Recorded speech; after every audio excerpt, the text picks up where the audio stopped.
Hello and welcome back everyone to this Warcraft replay. This is going to be a second game, and it is on the map Bright and Dark, so we have back-to-back unique maps, and this is going to be, once again, not Yumiko, I keep on reading this thingy over here. It is going to be Tho versus Lyn. Hold on, frame rate is kind of locked at 30, and miraculously it is fixed. Okay, so score is favoring, I believe. Who was it favoring? It was Tho. So Tho won game 1, and Lyn, I guess I don't really know how to comment on that performance. I guess the Blade Master just didn't really have the items he wanted, and it just didn't work out for him. Obviously Tho built up quite a bit of an army, especially with that expansion to help out, and of course he got himself those mortar teams that could actually do well against those demolishers, as well as picking off those spear walkers. Demolishers could have done the same thing against those casters, but unfortunately Lyn just didn't do that, and yeah, that kind of hurt him. So Tho is going to go for a Mountain King, while Lyn is going to go for that Blade Master. So, okay, I'm actually curious to see how this goes. Mountain King usually holds his own against the Blade Master occasionally, but you know, there are some exceptions where the Blade Master just overpowers the Mountain King, even the Mountain King. Yeah. The way MK is going to move out, most likely going to creep out with those militia on this mercenary camp right over here, and probably going after that Draenei Seer first, as he is the healer of this camp. So there we go. We also have a Fell Beast being hired up, so this guy will deal the, I guess, guaranteed 14 to 15 damage per shot, as he is Chaos. And the Blade Master is going after this green creep camp. He's going to windwalk, just waiting for that grunt. And ooh, he's actually going to pull out for that grunt to tank. I'm not sure. Maybe he just wants to use one healing salve instead. He does have a Voodoo Lounge, so probably buy that salve after that camp. And Lyn is going to go to a tier 2 jump right there.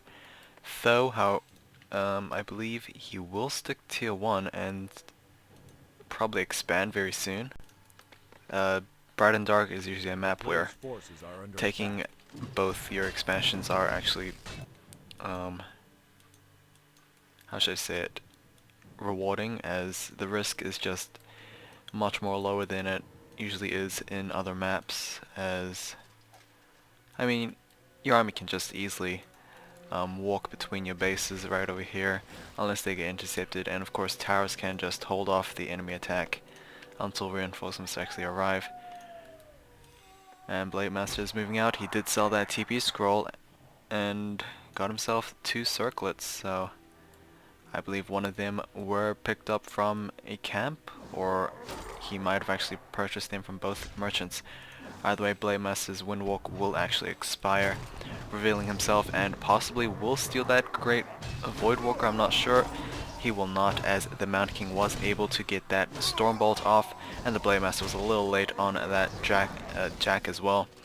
Most likely will have a Windwalk slip right here. Will he be able to do so? No, the surround skillfully just spread apart much more than Lyn would have actually anticipated.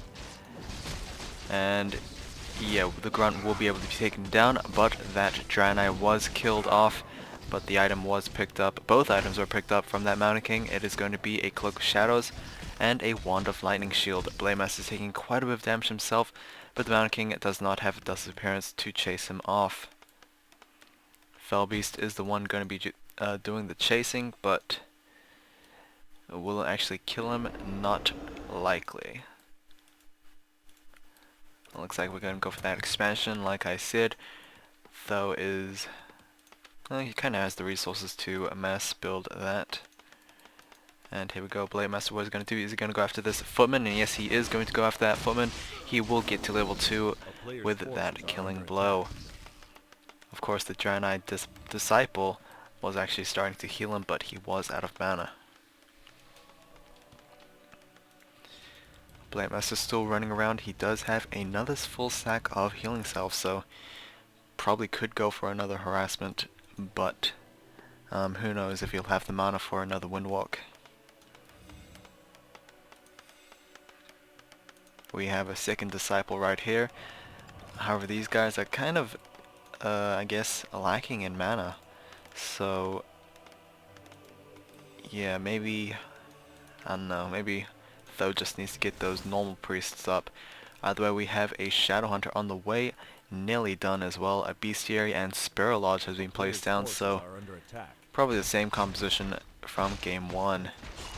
This Rogue Wizard will be killed, a Rune of Watcher will be activated, as well as a +6 claws being picked up.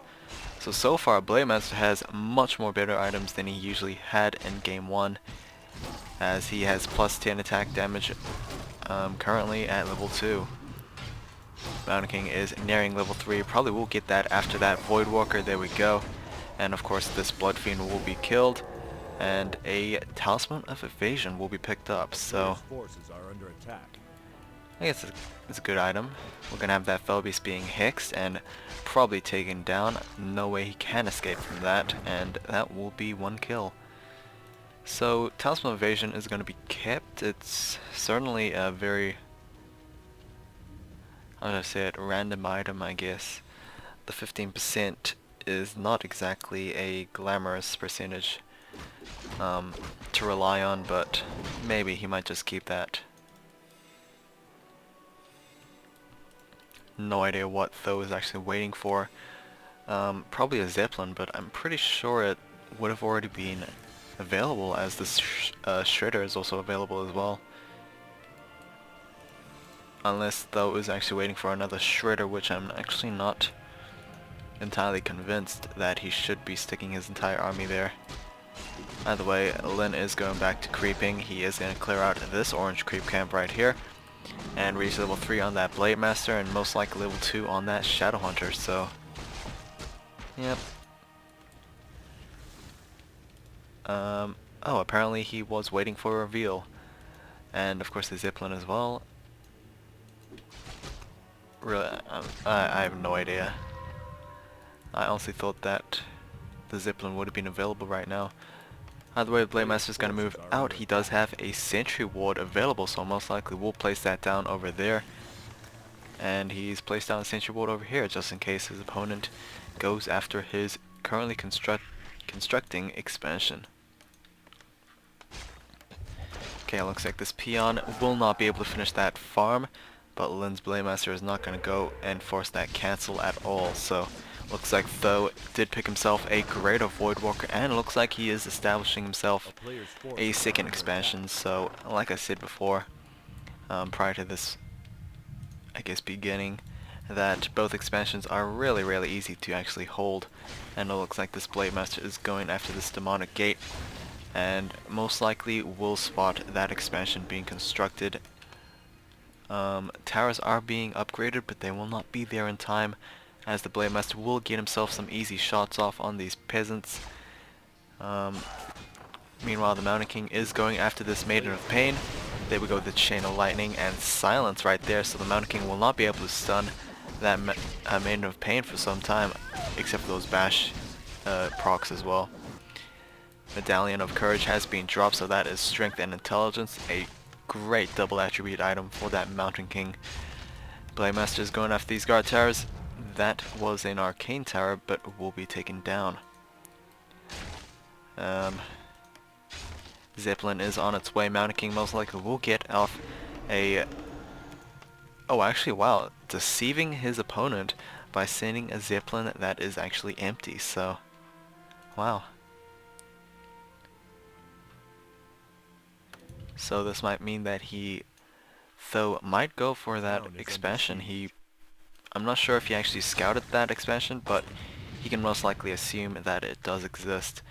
Second Sanctum has been cancelled. We do have a blacksmith as well, so we might see a workshop being placed down if Tho wants to. Meanwhile, this, I guess, main orc army is going to spot that human army and will force them to retreat. There we go with the ensnare. This Draenei Disciple most likely will be killed off, though not even deciding to actually save him.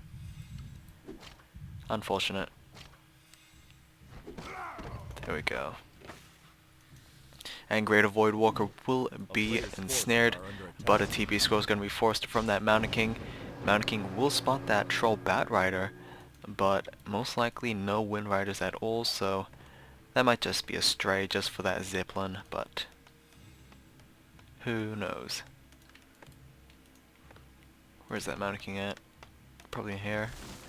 Yeah, he's here. And also an Archmage out for the second hero, so he's most likely there for of course he's used for the elementals, but he's probably just there for the Brilliance Aura as well. He might not have it at level 1, but he will definitely choose that level 2. And of course it will help the casters as well as the Mountain King himself. Surprised he still hasn't sold that Wand of Lightning. Not really sure how much that will affect the game. Using it or selling it, but oh well. Looks like Lin is going to go after this orange creep camp. Howl of Terror is going to be used. Flat. Is it flat? No, it's percentage based damage reduction right there, but it will not be enough, as I guess the Orc army is just too overwhelming and will kill these guys off. No idea which items were picked up. It was probably that Pin of Energy maybe? I mean, he probably picked that 15-second vulnerability somewhere else.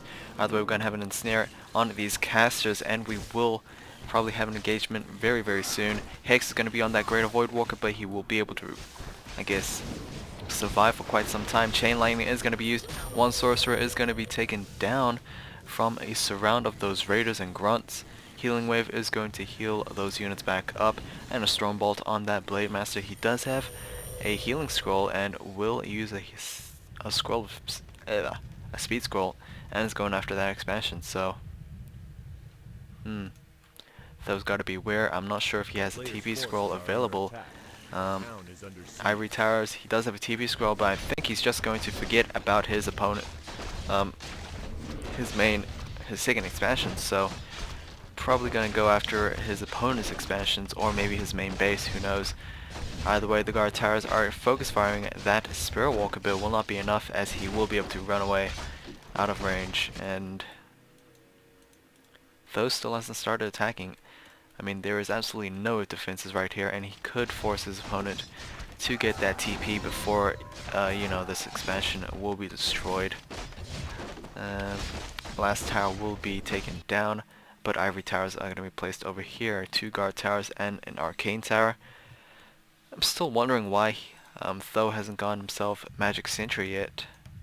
He is getting himself Spellbreakers, and is making it out of 3 at Arcane Sanctums. So I'm guessing he was a little impatient, and of course utilizing that 3rd expansion, which will be destroyed very soon. Who knows? Either way, 3rd expansion, not 3rd expansion, 3rd base has been destroyed, and Lin might just go for those remaining bases.